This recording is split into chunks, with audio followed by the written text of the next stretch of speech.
හර සොබනා නුවර පුර බෙරහඳ ඇසෙනා දසත දිග පිරිවර මැදෙනා තෙජස් බල කරඬුව වටිනා කචින්දු පිට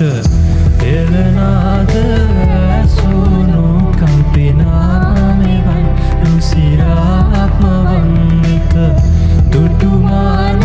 බැඳුණු පුවතා කසන් දළදා වරම් ලැබ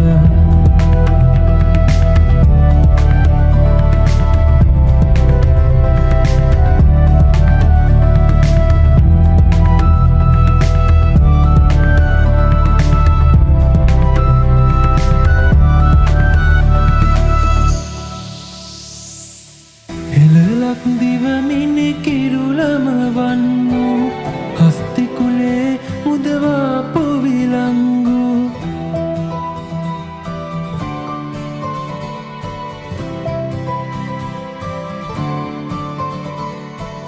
එළලක් දිවමිනි